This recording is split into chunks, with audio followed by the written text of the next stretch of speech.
Glória a Deus. Nesse momento vamos ouvir a palavra do Senhor, meus irmãos, aquilo que Deus reservou para falar ao nosso coração. Até aqui nós temos falado com Deus através das nossas orações, dos cânticos, estamos bendizendo o nome do Senhor, mas esse é o momento de nós aquietarmos o nosso coração e ouvirmos o que Deus falará conosco na sua santa e bendita palavra. Para isso eu quero convidar você a abrir comigo a sua Bíblia na primeira carta do apóstolo João, no capítulo de número 3, meus irmãos, e nós leremos do versículo 1 até o versículo de número 6. Primeira carta do apóstolo João, capítulo 3, do versículo 1 ao versículo de número 6. Vamos olhar para esse texto nessa noite para tratarmos sobre o tema o grande amor do Pai, o Deus que tem nos amado e de maneira tão maravilhosa, a cada dia temos experimentado a sua graça, a sua misericórdia, o seu amor. Nesse dia em que celebramos o Dia dos Pais, nada melhor do que olharmos para o grande amor do nosso Pai. E o apóstolo João trata a respeito disso no capítulo 3, então aqui da sua carta, dos versos 1 até o verso 6, eu farei a leitura, os irmãos acompanham com atenção. Diz assim a palavra do Senhor: Vede que grande amor nos tem concedido o Pai, a ponto de sermos chamados filhos de Deus, e de fato somos filhos de Deus. Por esta razão, o mundo não nos conheceu, porque não conheceu a Ele mesmo. Amados, somos filhos de Deus, e ainda não se manifestou o que haveremos de ser. Sabemos que quando Ele se manifestar, seremos semelhantes a Ele, porque haveremos de vê-lo como Ele é. E assim mesmo se purifica todo aquele que tem essa esperança, assim como Ele é puro. Todo aquele que pratica o pecado também transgride a lei, porque o pecado é a transgressão da lei. Sabeis também que Ele mesmo se manifestou para tirar os pecados, e nele não existe pecado. Todo aquele que permanece nele não vive pecando. Todo aquele que vive pecando não o viu nem o conheceu. Até aqui a leitura da palavra do Senhor. Oremos ao nosso Deus. Senhor bendito, santo, poderoso, diante de Ti nós estamos reunidos nesta noite, Pai. Agora que a Tua palavra foi lida e que o Senhor usará esta palavra para falar ao nosso coração, pedimos a Ti, use mais uma vez da Tua misericórdia e nos edifique no nome de Jesus. Amém. O grande amor do Pai. O apóstolo João começa este capítulo convidando-nos, irmãos, a olhar para este grande amor. E ele usa essa expressão: vede que grande amor nos tem concedido o Pai. E a partir desta expressão, que nos convida a um olhar reflexivo para o grande amor de Deus, ele então vai desenvolver toda a sua mensagem que está escrevendo a esses irmãos aqui, de maneira que a igreja de Éfeso é uma igreja que é chamada para refletir sobre a ação de Deus. Nós temos falado aqui nos domingos, alguns domingos, sobre esta carta, a motivação desta carta, estamos expondo esta carta, e a motivação primária nós já mostramos que está no capítulo 5, no versículo de número 13, quando o apóstolo João reafirma para os irmãos que eles têm a vida eterna. Eles, os quais creram no nome de Jesus Cristo, o unigênito Filho de Deus, todo aquele que crê no nome do Senhor, este tem a vida eterna. E é sobre esta tratativa principal que João trabalha aqui, e outras questões ele vai abordando. Já vimos que existem algumas provas que são feitas a respeito desta vida cristã e desta vida de homens e mulheres que de fato têm a salvação e vão morar com o Senhor, e eles dão provas desta verdadeira vida cristã. a prova teológica, a prova moral e a prova social. Temos falado sobre essas provas ao longo da exposição aqui. E hoje esse texto que nós vamos trabalhar, ele está dentro desse contexto da prova moral. A prova moral nada mais é do que vivermos de acordo com a ética das Sagradas Escrituras, aquilo que a palavra de Deus estabelece como obediência, e tem a ver com uma vida de santidade, de reverência e de obediência à palavra do Senhor. E ele vai tratar sobre isso aqui, mas sobre um objetivo maior, que é convidar-nos para que nós possamos refletir sobre esse grande amor do Pai. Ao usar essa expressão aqui, meus irmãos, vede que grande amor nos tem concedido o Pai. O que o apóstolo João, olhando para todo o contexto dessa carta, e nós sabemos que o contexto dessa carta, ela é escrita para fortalecer a fé dos irmãos e também para combater ensinos errôneos que estavam infiltrando no meio da igreja, invadindo os irmãos, e eles estavam começando a ser ensinados que obtinham a sua salvação pelos seus próprios méritos, que obtinham e podiam conquistar o amor de Deus pelos seus próprios méritos e, sobretudo, pela obtenção do conhecimento, pelo desenvolvimento do conhecimento, a gnose, que vai estar fazendo parte do contexto desses dias aqui. Mas João chama-nos para olhar e chama esses irmãos para olharem para a sua condição, e diante da sua condição, vede que grande amor nos tem concedido o Pai. Há quem pense que o amor é um sentimento, e por isso muitas pessoas esperam sentir amor umas pelas outras. E esse amor tratado como um sentimento é um amor que precisa ser despertado por algum tipo de ação, por algum tipo de situação que desperte naquela pessoa um sentimento de amor que a faça amar. Mas o amor da perspectiva das Sagradas Escrituras não é, nem nunca jamais será um amor sentimental. Mas o amor do qual a Bíblia trata e nos ensina é um amor que é uma decisão. Amar não é sentir vontade de amar. Amar é tomar a decisão de amar a despeito daquela pessoa que não traz situações que, humanamente falando, possam despertar amor, mas esta pessoa se torna alvo do amor. Porque o amor não é um sentimento, o amor é uma decisão. E esse amor do qual o apóstolo está tratando aqui é o amor no sentido mais perfeito que se possa imaginar. É o amor ágape, é o amor de Deus. É como, em outras palavras, ele diz: vede, meus irmãos, de maneira tão perfeita, tão misericordiosa, tão bondosa, Deus nos tem amado. Deus, o Pai, nos tem concedido o seu amor. Conceder o amor significa tomar a decisão de amar, de compartilhar este amor. Deus vem então como um Pai bondoso, misericordioso, gracioso, e então em nossa direção manifesta o seu amor misericordioso para conosco. É assim que o apóstolo Paulo expressa esse contexto, lá em Romanos capítulo 5, no versículo 8, ele diz: Deus prova o seu próprio amor para conosco, pelo fato de ter Cristo morrido por nós, sendo nós ainda pecadores. Cristo não morreu por homens perfeitos, Cristo não morreu por homens e mulheres que pudessem despertar algum tipo de amor sacrificial nele, antes, pelo contrário, Cristo decidiu nos amar, e Cristo decidiu dar a sua própria vida em resgate pela nossa. Então o convite para olhar para o grande amor do Pai é ao mesmo tempo o convite para refletirmos na graça e na misericórdia do Senhor. A graça de Deus é o fato de Deus nos dar algo que nós não merecemos. A sua misericórdia tem a ver com o fato de Deus não nos dar aquilo que nós merecemos. Não merecemos o amor do Pai porque somos pecadores.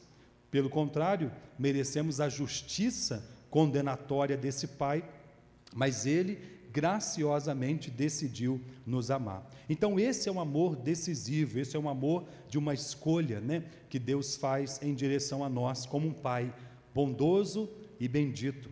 Se existe uma coisa, meus irmãos, que precisa caracterizar um pai nos moldes do nosso Pai maior, que é o Deus Todo-Poderoso, é a decisão de amar o seu filho. Amamos não porque nossos filhos muitas vezes merecem ser amados, amamos porque tomamos a decisão de amar a despeito dos erros, falhas e situações que muitas vezes vão na contramão daquilo que nós gostaríamos que fosse. Se nós tivéssemos, meus irmãos, que depender de fazer alguma coisa boa para sermos alvos do amor de Deus, estaríamos todos perdidos, desesperadamente perdidos, mas porque Deus decidiu nos amar, nós estamos aqui nesta noite adorando nosso Pai em espírito e em verdade. E João, ao falar desse amor aqui, meus irmãos, ele nos convida a olhar ou a refletir sobre algumas marcas desse amor, sobre algumas questões que esse amor nos leva a vivenciar. Tão somente porque Deus nos amou, nós podemos ser considerados filhos de Deus. Ele diz aqui: vede que grande amor nos tem concedido o Pai, e usa essa expressão dizendo, a ponto de sermos chamados filhos de Deus, e de fato somos filhos de Deus. Por esta razão, o mundo não nos conheceu, porquanto não conheceu a Ele mesmo. Amados, agora somos filhos de Deus, e ainda não se manifestou o que haveremos de ser. Ele diz que esse amor é um amor tão profundo, é um amor tão perfeito, e ele então diz, ao ponto de sermos chamados filhos de Deus. Porque, meus irmãos, dessa expressão, ao ponto de sermos chamados filhos de Deus. Muitas vezes as pessoas usam essa expressão, somos filhos de Deus, somos todos filhos de Deus. De fato, meus irmãos, fomos todos criados à imagem e semelhança de Deus. Fomos todos criados para vivermos em perfeita santidade, retidão e justiça. Mas o pecado entrou na vida da raça humana e a transgressão, a desobediência de Adão atingiu-nos a todos nós. E perdemos, meus irmãos, essa condição natural de filiação de Deus. Por isso, conservando apenas a imagem de Deus distorcida e que pode ser completamente restabelecida, única e exclusivamente em Cristo Jesus, pela sua obra expiatória, redentiva na cruz do Calvário. Por isso, meus irmãos, é incorreto afirmarmos que somos todos filhos de Deus, é correto afirmarmos que todos somos criados à imagem e semelhança de Deus, criaturas de Deus, mas nos moldes do que o apóstolo João diz também lá no Evangelho de João, no capítulo de número 1, ele diz que ele veio, referindo-se a Jesus, para os que eram seus, mas os seus não o receberam. A todos quantos o receberam, deu-lhes o poder de serem feitos filhos de Deus, a saber, os que creram no seu nome. Logo podemos então afirmar que filhos de Deus são todos aqueles que creem no nome de Jesus.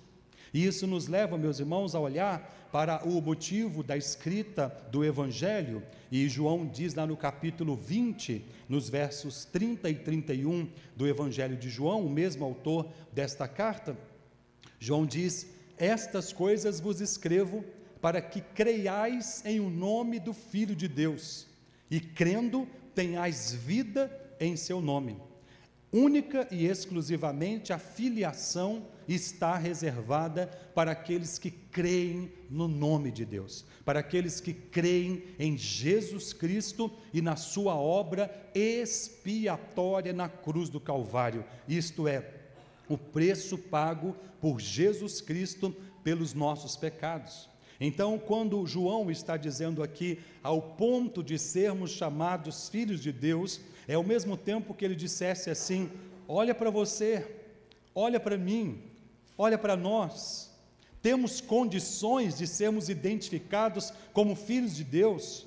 O que se espera dos filhos de Deus, senão a perfeição, a impecabilidade, uma vida plenamente reta, plenamente correta, sem falha, sem erro, sem mancha, sem mácula, sem nada que nos envergonhe. Lamentavelmente, meus irmãos, nesta vida, é impossível que nós obtenhamos essa perfeição. De modo que o apóstolo Paulo diz: aquele que começou boa obra em vós, é fiel para completá-la até o dia de Cristo Jesus. Até que Jesus venha, nós estamos em obras. Até que Jesus venha, o plano de Deus está se desenvolvendo em nossa vida. A obra da santificação está sendo constantemente realizada em nós. Mas embora sejamos pecadores, embora sejamos falhos, embora muitas vezes nos comportemos de modo vergonhoso, lamentável e, por que não dizer, desonroso a Deus, ainda assim, Deus não desiste de nós. Ainda assim, somos filhos de Deus. Então, esta expressão, ao ponto de sermos chamados filhos de Deus. E ele reafirma a palavra, dizendo de fato, de verdade, de fato, meus irmãos, porque na cruz do Calvário, Jesus bradou: está consumado. A obra que Cristo veio realizar, isto é, a obra de reconciliação, o perdão dos nossos pecados, dando a sua própria vida em resgate pela nossa, Cristo a realizou de maneira completamente perfeita. Então nós podemos ter convicção, nós podemos ter segurança, de modo que o apóstolo Paulo diz em Efésios capítulo 2 e a partir do versículo 8: isto não vem de vós, é dom de Deus, não de obras, para que ninguém se glorie, pois somos feitura dele, criados em Cristo Jesus para as boas obras, as quais Deus de antemão preparou para que andássemos nela. A expressão de fato aqui, meus irmãos, nos traz segurança, convicção. Somos filhos de Deus, em Cristo fomos adotados, em Cristo fomos reconciliados, em Cristo, de fato e de verdade, estamos de volta à casa do Pai. O apóstolo Paulo diz em Romanos capítulo 5, justificados, pois, mediante a fé, temos paz com Deus por meio de Jesus Cristo. Somos justificados pela fé e estamos em paz com Deus. Somos filhos de Deus e estamos na casa do Pai. De fato, então ele continua: somos filhos de Deus. E aqui ele vai trazer uma característica, meus irmãos, que marca os filhos de Deus. E essa característica marcante daqueles que são alvo do amor do Pai, ele então continua o finalzinho aí do versículo 1, dizendo: somos filhos de Deus, por esta razão o mundo não nos conhece, porque não conheceu a Ele mesmo. Aqui, meus irmãos, cabe para nós uma pergunta: quem nos tem conhecido? De quem nós temos sido conhecidos? É no Evangelho de Mateus, no capítulo 7, que o Senhor Jesus Cristo diz assim: nem todo aquele que me diz Senhor, Senhor, herdará o reino dos céus. Muitos naquele dia dirão: Pai, em teu nome oramos, em teu nome realizamos obras, em teu nome fizemos isso, expulsamos demônios, fizemos isso, fizemos aquilo, conforme está registrado lá. Mas muitos ouvirão dizer: apartai-vos de mim, malditos, porque eu não vos conheço. Há uma grande diferença, meus amados irmãos, em sermos conhecidos por Deus e sermos conhecidos pelo mundo. Para que nós sejamos conhecidos por Deus, precisamos ser desconhecidos pelo mundo. Para que nós sejamos desconhecidos pelo mundo, precisamos ser conhecidos por Deus. E os filhos são conhecidos ou reconhecidos à semelhança dos seus pais. Há quem diga que os filhos são o retrato dos pais. Há quem diga que os filhos são réplicas dos pais.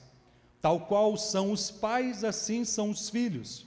E se nós pensarmos, meus irmãos, nesta filiação de Deus, nós precisamos ser aquilo que a palavra cristão significa. E a palavra cristão significa pequeno Cristo. E nós precisamos ser desconhecidos pelo mundo e sermos conhecidos por Deus. O fato de sermos desconhecidos pelo mundo leva-nos àquilo que o apóstolo Paulo diz lá em Hebreus, em Romanos, capítulo 12. Rogo-vos, pois, irmãos, pelas misericórdias de Deus, que apresenteis o vosso corpo por sacrifício vivo, santo e agradável a Deus, que é o vosso culto racional, e não vos conformeis com este século, mas transformai-vos pela renovação da vossa mente, para que podeis experimentar qual seja a boa, perfeita e agradável vontade de Deus. Não nos conformarmos com esse século, meus irmãos, tem a ver com o fato de não sermos conhecidos pelo mundo. Vivemos nesse mundo, mas somos chamados a nos comportarmos como cidadãos do reino dos céus. Vivemos muitas vezes em meio a pecados, indiferenças e vidas totalmente opostas a Deus, com pessoas que estão à nossa volta, mas somos chamados a andar na contramão. Vede que grande amor nos tem concedido o Pai, ao ponto de sermos chamados filhos de Deus. De fato, somos filhos de Deus. Por esta razão, o mundo não nos conheceu, porquanto não conheceu a Ele mesmo. Aqui, meus irmãos, fica evidente para nós não só o fato de que o mundo, ou que nós precisamos ser desconhecidos pelo mundo, para sermos conhecidos por Deus pelas obras que praticamos, e também o fato de termos o privilégio de sermos, ou de termos o conhecimento de Deus. O mundo não pôde conhecer a Deus, mas nós que cremos no unigênito Filho de Deus, nós que cremos em Jesus Cristo, o nosso Senhor, o nosso Salvador, a nós nos tem sido dado conhecer o Senhor. O que de Deus se pode conhecer tem sido revelado a nós, meus irmãos. E cada vez mais, e que nós conhecemos esse Deus, mais nós somos despertados também a amá-lo tal qual Ele nos amou. Conhecermos a Deus, meus irmãos, deve nos levar na direção do amor a Deus. Se Deus nos amou de tal maneira que deu seu Filho unigênito para que todos nós que cremos no nome do Senhor não pereçamos, mas temos a vida eterna, nós devemos amar a Deus de tal maneira que façamos aquilo que Cristo disse: se alguém quer vir após mim, negue-se a si mesmo, tome a sua cruz e me siga.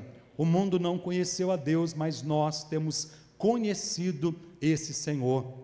Como disse Jesus Cristo lá no Evangelho de João, aqui no capítulo 8 e no versículo 32, conhecereis a verdade e a verdade vos libertará. E essa verdade é Cristo. A primeira questão então aqui, meus irmãos, que nos chama a atenção para este grande amor do Pai, é o fato de sermos filhos de Deus, é o fato de sermos conhecidos por Deus e desconhecidos pelo mundo. Quem é que tem conhecido você? Com quem você tem tido intimidade? Com quem você tem um relacionamento tão próximo, tão íntimo, que consegue conhecer você e saber como você está sem falar uma palavra? É assim que o salmista diz no Salmo 139, no versículo 4, ainda a palavra não nos chegou aos lábios, e tu, Senhor, já conhece toda. Que nós sejamos conhecidos por Deus e desconhecidos pelo mundo. E ele continua então no verso 2, dizendo assim: amados, agora somos filhos de Deus, e ainda não se manifestou o que haveremos de ser. Sabemos que quando ele se manifestar, seremos semelhante a ele, porque haveremos de vê-lo como ele é. E assim mesmo se purifica todo aquele que tem essa esperança, como ele é puro.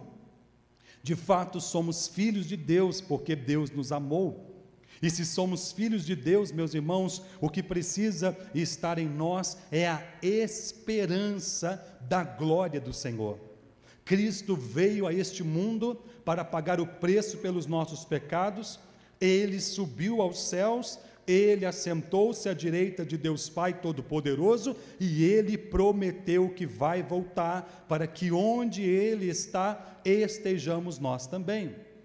Não há maior, ou não deve haver maior expectativa para um filho, senão aquela de nos levar a uma comunhão plena e absoluta com o nosso Deus, com o nosso Pai. Vê-lo face a face como Ele é. Estarmos de fato e de verdade, meus irmãos, vivenciando aquilo que nos motiva a caminhar nesta vida. Como disse Jesus, não se turbe o vosso coração, crede em Deus, crede também em mim. Na casa de meu Pai há muitas moradas, se assim não fora, eu vou-lhes teria dito, pois vou preparar-vos lugar, e voltarei para vos buscar, para que onde eu estou, estejais vós também.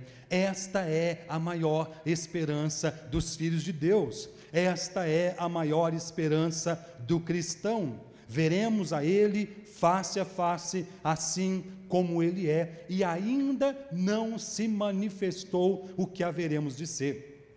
Somos alcançados pela graça, somos filhos de Deus, somos regenerados, redimidos pelo Senhor, e Ele começou uma boa obra em nós, que há de completar-se no dia de Cristo Jesus. O dia de Cristo Jesus não é outra coisa senão, meus irmãos, o último dia, o dia do juízo, o dia da volta do Senhor, um dia em que todos compareceremos diante do Senhor, o dia em que, como diz a palavra, todos prestarão contas ao Senhor, o dia em que as trombetas soarão e Ele virá com poder e grande glória, separará o joio do trigo, as ovelhas dos bodes, e a ovelha ouvirá-lo dizer: vinde benditos de meu Pai, entrai no gozo eterno.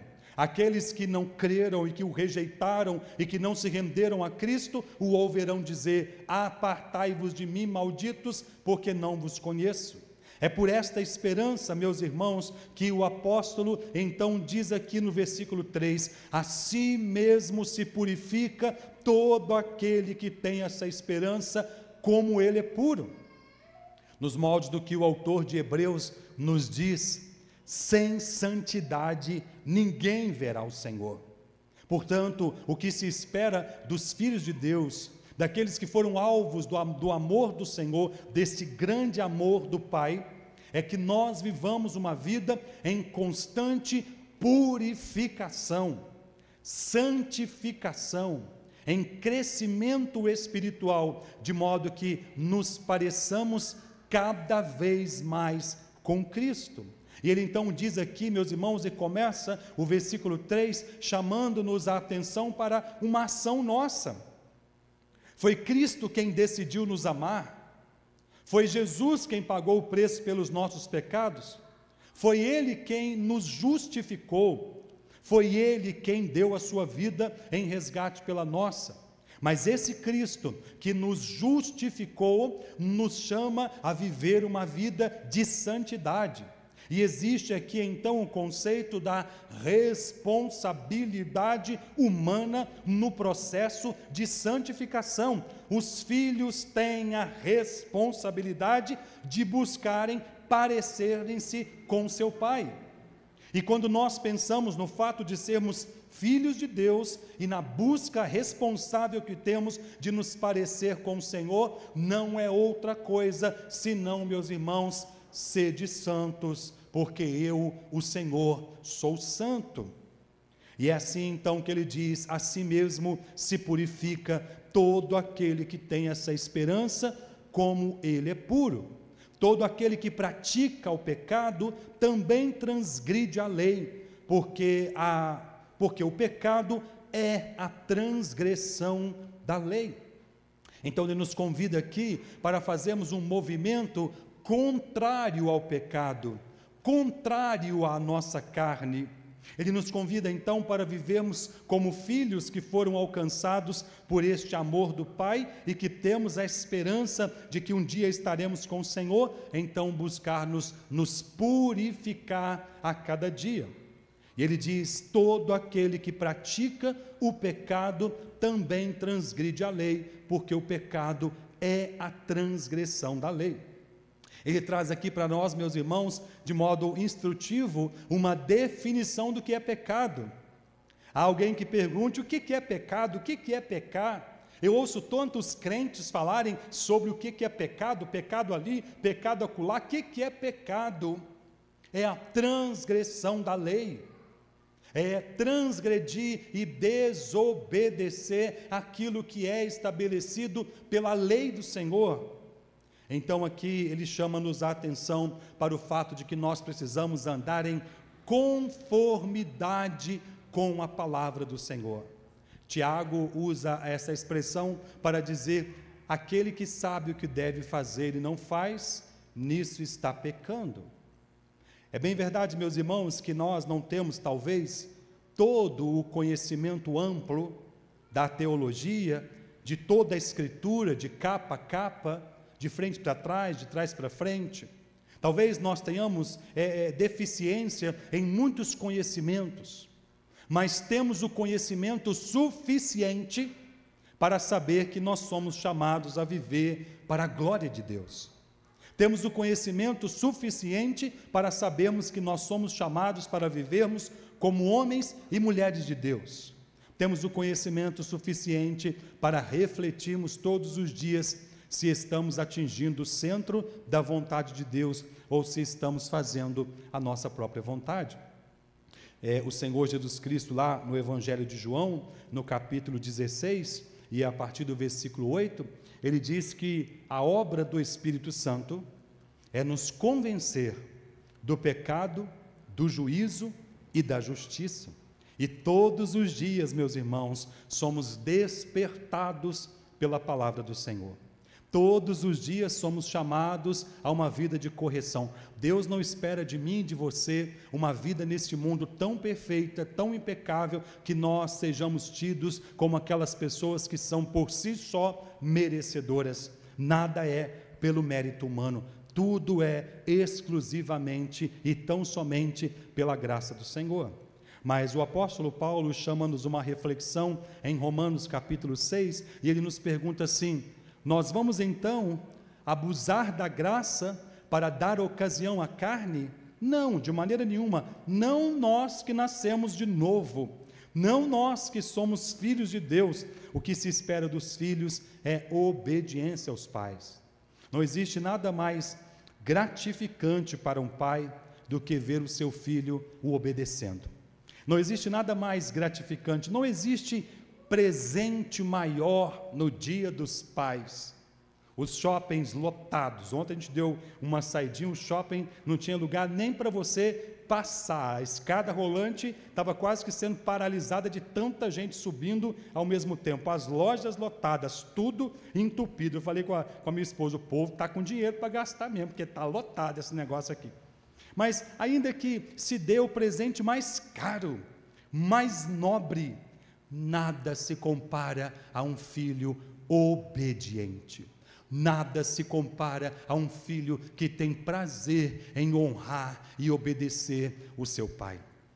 E se isso, meus irmãos, é tão honroso e tão gratificante para nós que somos homens, imagine o quão gratificante é para o Deus Pai que nos amou ao ponto de sermos chamados filhos de Deus. O Deus Pai que nos tem dado a esperança de que em breve nós o veremos assim como Ele é.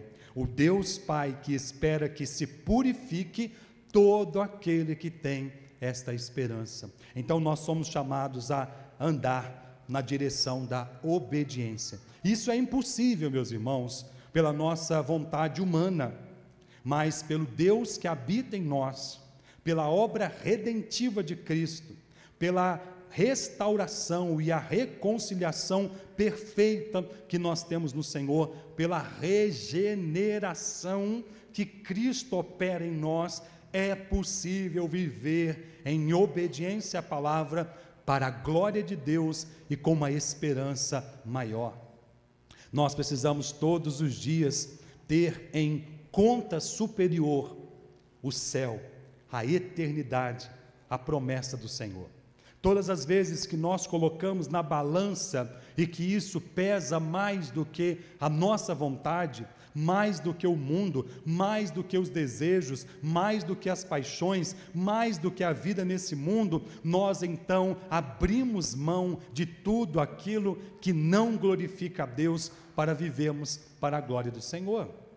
O convite da palavra do Senhor, lá em Isaías, no capítulo 1, e a partir do verso 18, o convite do Senhor é: vinde, pois, e arrazoemos, diz o Senhor. Ainda que os vossos pecados sejam como escarlata, eles se tornarão brancos como a lã. Ainda que sejam vermelhos como o carmesim, se tornarão puros como a neve. Se quiserdes e me ouvirdes, comereis o melhor desta terra.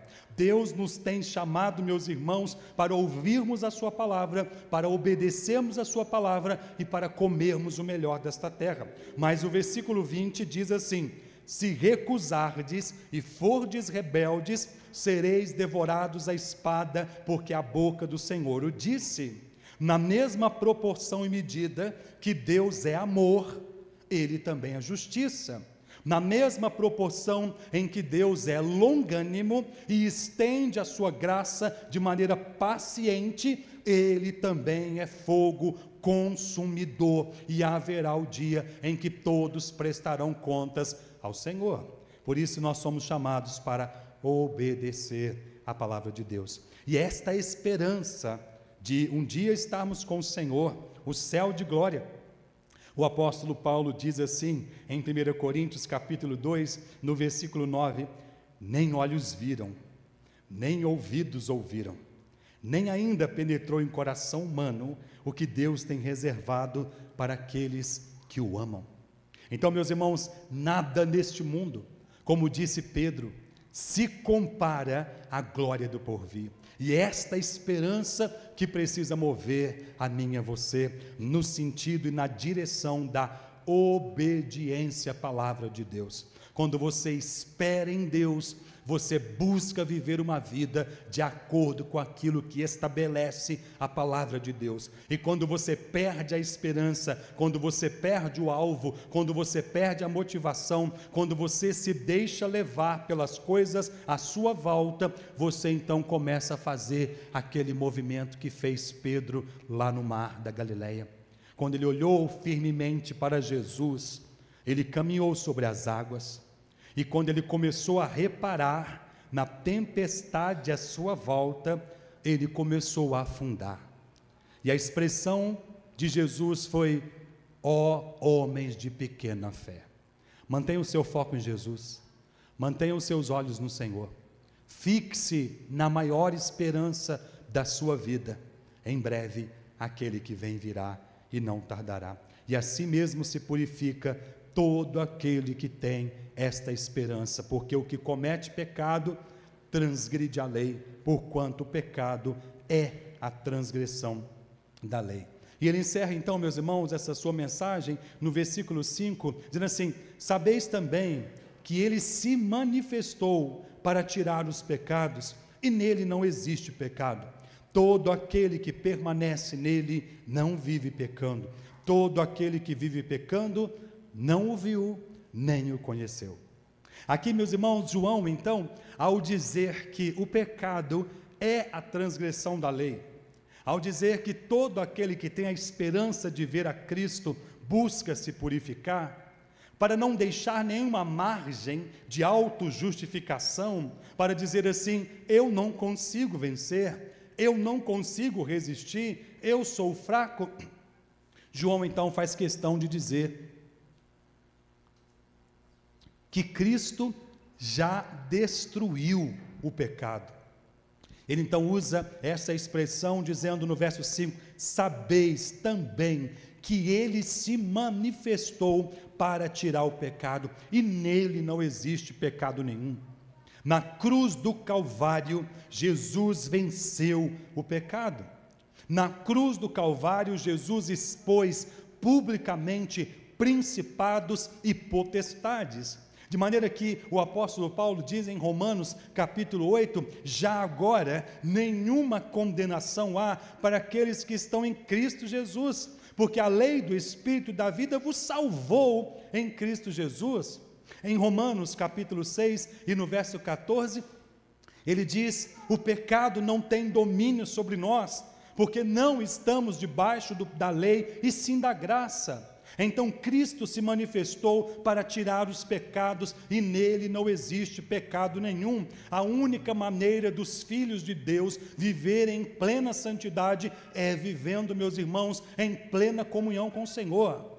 E é preciso que nós façamos o movimento na direção de Cristo, olhando firmemente para o autor e consumador da nossa fé. Todas as vezes que tiramos os olhos de Cristo, nós vamos afundando na nossa própria vontade, na nossa própria carne, no nosso próprio pecado, naquele caminho que o Senhor e que o Salomão diz que parece bom. Há caminhos que parecem bons, mas ao final são caminhos de morte. O único caminho de vida, o único caminho de verdade, o único caminho para o céu é Jesus Cristo, aquele que deu a sua vida em resgate pela nossa, e ele se manifestou para tirar os pecados, e nele não existe pecado nenhum. Então, meus irmãos, ele volta à mesma expressão que está no versículo 3, para reafirmar: todo aquele que permanece nele não vive pecando, porque todo aquele que vive pecando não o viu, não o conheceu. Viver pecando aqui, meus irmãos, significa entregar-se deliberadamente numa vida de pecado, sem constrangimento, em plena transgressão da lei, sem nenhum temor, sem nenhuma reverência. O pecado na nossa vida constitui-se de fato um acidente. Ninguém sai de casa planejando acidentar-se. Ninguém sai de casa dizendo: hoje vou bater o carro, hoje vou ser atropelado, hoje vai... Não, ninguém faz isso. O acidente é algo que acontece. O pecado na nossa vida pode ser algo que acontece, mas se o pecado passa a fazer parte da nossa vida como algo comum, corriqueiro, natural, o que João está dizendo aqui: quem vive pecando nunca viu a Deus e não conhece a Deus. Ele diz anteriormente, então, que no verso 2, somos filhos no verso 1, somos filhos de Deus, por isso o mundo não nos conheceu, porque não conheceu a Deus. E agora ele vai colocar aqui esta reflexão, dizendo: você talvez pode ser alguém que pensa ser filho de Deus, mas que talvez nunca viu e nem conheceu o Senhor, porque a si mesmo se purifica todo aquele que tem essa esperança. O que deixa claro para nós aqui, meus irmãos, é que os filhos de Deus são chamados para viver para a glória de Deus. Nós podemos fazer uma avaliação se de fato temos visto e conhecido o Senhor. Jesus se manifestou para tirar os pecados. Em Cristo somos mais do que vencedores. O pecado não tem domínio sobre nós. O pecado é a transgressão da lei. Então, todas as vezes que você se sentir enfraquecido, clame a Deus, ore a Deus. Ninguém está livre de pecar, meus irmãos. Ninguém está livre de transgredir a lei. Ninguém está livre de um momento ou outro da sua vida acabar caindo em tentação. O que ajuda a mim e a você a vencer é a nossa comunhão com Deus.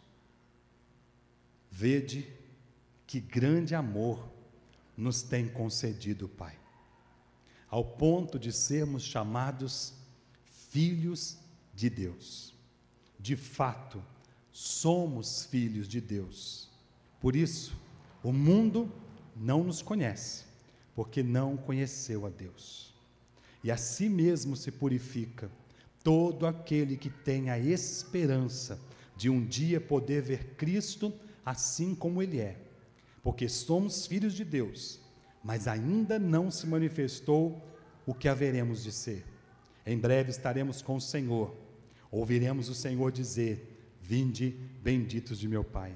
Até lá, se purifique, lute, resista, corra, resista à tentação, e o diabo fugirá de você. Não dispute, não encare, corra, porque você sozinho não consegue vencer. Que você caminhe firme, lutando, e que você saiba que Jesus se manifestou para tirar os nossos pecados. Ele deu a vida em resgate pela nossa. A sua obra foi concluída e de maneira perfeita. O pecado não tem domínio sobre mim, o pecado não tem domínio sobre você. Nós não estamos mais sobre a escravidão da lei, mas desfrutamos da graça do Senhor. Viva como um homem e uma mulher liberto em Cristo Jesus. Que você olhe firmemente para Cristo Jesus e caminhe olhando para a glória e esperando na misericórdia do Senhor. Que você reflita, porque quando vivemos deliberadamente na prática do pecado, estamos dando mostras de que não vimos e nem conhecemos a Deus. Que você demonstre na sua vida prática que você já viu e que você conhece o Senhor. Deus é o Pai que nos amou ao ponto de nos fazer ser chamados filhos dele. Deus é esse Pai bendito que nos amou e tem colocado em nosso coração uma esperança maior em algo que está reservado para nós no céu de glória. Deus é o Pai que nos amou e enviou o seu Filho para morrer pelos nossos pecados, para vencer por nós e nos conceder a sua vitória. Que você viva em santidade, reverência e para a glória do Senhor. Que você não viva deliberadamente na prática do pecado. Somos filhos de Deus e ainda não se manifestou o que haveremos de ser plenamente. Tenha essa esperança e viva para a glória do nome do Senhor. Deus bendito, santo, Deus poderoso, nós te louvamos por tua graça tão maravilhosa em Cristo Jesus, o nosso Senhor e Salvador. Louvamos pelo grande amor do Senhor para conosco. Vemos esse amor, reconhecemos esse amor e somos gratos por este amor. Somos filhos e, como filhos, queremos viver para a tua glória. Somos filhos e, como filhos, queremos a cada dia sermos conhecidos pelo Senhor e desconhecidos pelo mundo, porque o mundo não conheceu o Senhor. Somos filhos e temos a esperança de que um dia estaremos com o Senhor e por toda a eternidade o bendiremos. Por isso, Deus, como filhos que têm a esperança, nos purificamos, vivendo para a tua glória. Somos filhos que em Cristo nos tornamos vencedores, porque Cristo se manifestou para tirar os nossos pecados. E como filhos, não queremos viver deliberadamente na prática do pecado. Por isso, Deus, ajude a mim e aos meus irmãos, para que sejamos santos como o Senhor é santo. Em nome de Jesus. Amém. Glória a Deus.